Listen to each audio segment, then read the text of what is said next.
reading, so I've done something that I don't usually do, is I booked a tour. So this is going to be a scenic tour. We're going to go really high into the Rocky Mountains. So that'll be cool. If you're coming to Rocky Mountain National Park, you should know that there are now timed entries. I could get into the park after 2 o'clock, but we're going to go earlier on this tour and have fun. Okay, let's go.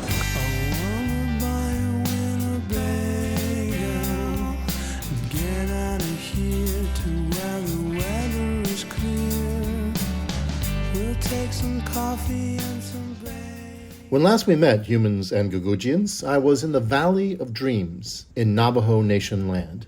My next stop was to see a human friend in Albuquerque. So it looks like I'm taking Highway 550 straight through to Albuquerque. Here's some of the New Mexico terrain in that area, quite varied. So I was in Albuquerque for several days with my friend Armando, just hanging out, and now I'm on the road to Denver, Colorado.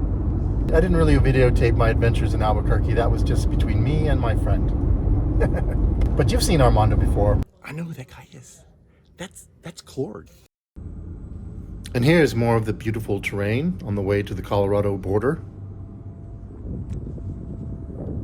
And here we are entering Colorado using Interstate 25, which goes through the mountains.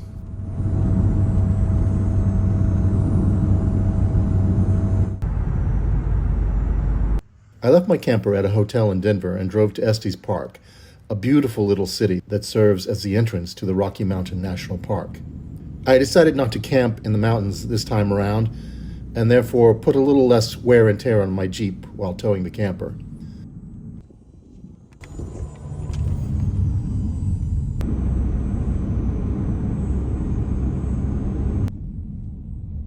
I left my Jeep parked at the very nice Estes Park Visitor Center and walked along the river to the Wildside 4x4 tours.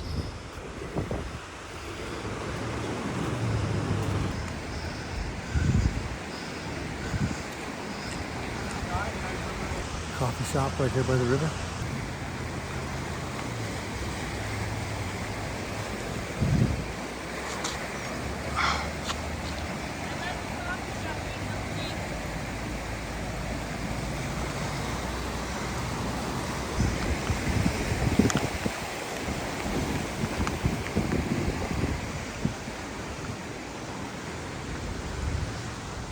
I love this. This shopping area is so unique on the river here.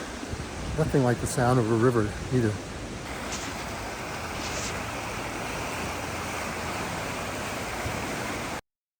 My name is Darren, as you noticed. I am your guide for the day.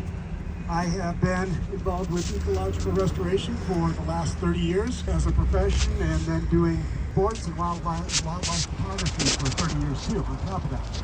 So is everybody familiar with the Stanley? Now the Stanley Hotel was started in 1903. I believe this is Horseshoe Park, near the Fall River Visitor Center. Real quick, and all the apex predators, the grizzly bear and gray wolf, mountain lion, down to almost. He's gonna get my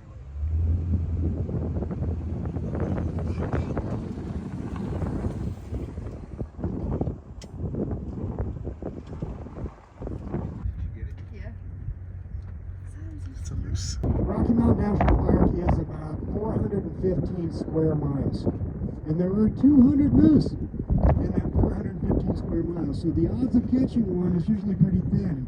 That one has an agenda. Next, we stopped at this spot for about 20 minutes. This is called the alluvial fan. It was a flood. A flood created this whole bunch of water, moved this whole area, moved soil and rocks in this whole area. This cascading waterfall was formed in 1982 when the earthen dam in Lawn Lake gave way and over 200 million gallons of water flooded the park and the city of Estes Park. It's called a fan because of the fan shape of the rocks and sediment that were forcefully pushed by the flood. There's my tour guide Darren down there taking pictures for people. He's wearing a brown shirt.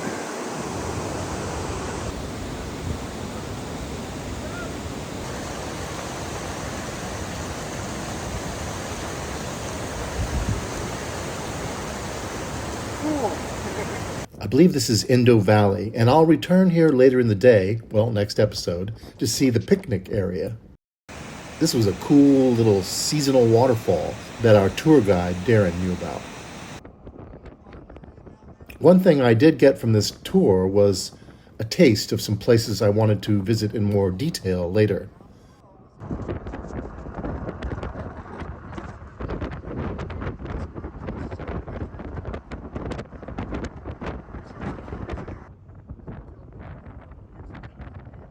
Now we're climbing into the mountains along Trail Ridge Road. We're heading to the tundra, a treeless area above 11,000 feet. There are two types of tundra, Alpine and Arctic. This kind, of course, is Alpine. The elevation makes it colder, seasons shorter, and harder to grow things like trees. Tundra plants are really tough. Flowering plants have dense hairs on the stems and red leaves sometimes capable of turning sun rays into heat.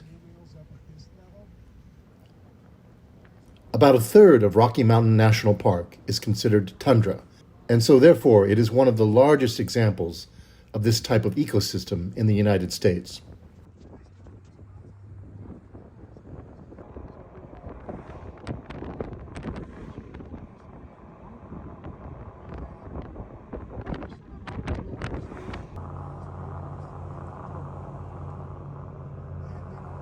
Now at the highest point in our tour, we got 25 minutes to walk around the Alpine Visitor Center.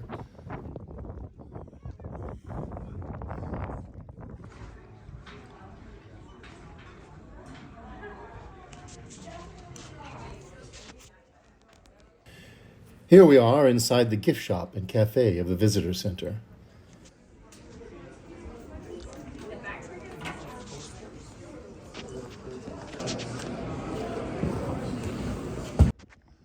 This is a little path you can take to get higher up near the visitor center. I didn't have time to walk the whole path, but I walked up a little.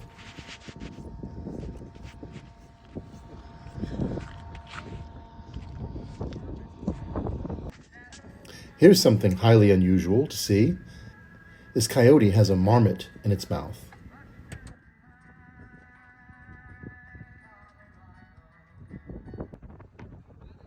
On the way down the mountains, I was sitting in my same spot, so if I missed something on the way up, I caught it on the way down. Rocky Mountain National Park receives a record number of visitors. It's the fourth most visited park in the country. In 2019, the park hosted over 4,670,000 visitors. Make sure you check for the latest rules for entering the park. Since I didn't reserve online for a timed entry the day before by 5 p.m., I would have had to have waited until 2 p.m. to enter the park. Also, there's an additional supersized type entry if you also want early access to the Bear Lake area. This is the line coming into the Beaver Meadows entrance. As we were going out, it seemed like it was at least a mile long. Well, thanks for tuning in. I will see you next week. Good afternoon. My name's Darren. I'm an adventure guide for Wildside 4x4 tours.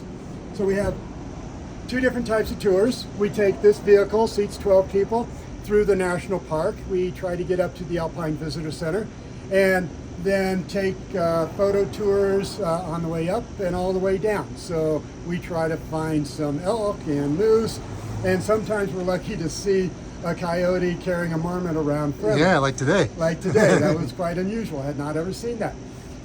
And then we have a sunset tour. So if you're looking for something in the evening, it's a nice slow tour through part of the park, and we watch the sunset on one of the lakes and have snacks and that, and it's just a way slow down for life. And then the last part is we have a 4x4 off-road tour, leaves 3 times a day, and we take you into the Forest Service, where we have a fire tower and a pavilion. Throughout the day, go down a rock and roller coaster, which we sort of customize in the Forest Service. And then the last part is we have a marshmallow tour. So we'll take you up in the evening and we'll crawl up what we need to. And then we'll get to the pavilion and we'll have hot dogs and marshmallows for the evening. And then we go down the roller coaster at night.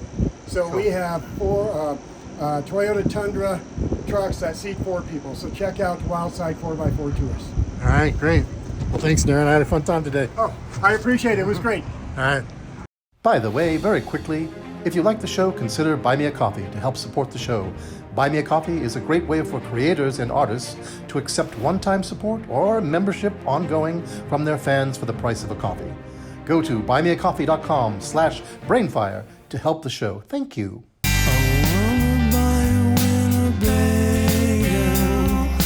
Get out of here to where the weather is clear. We'll take some coffee and some bacon.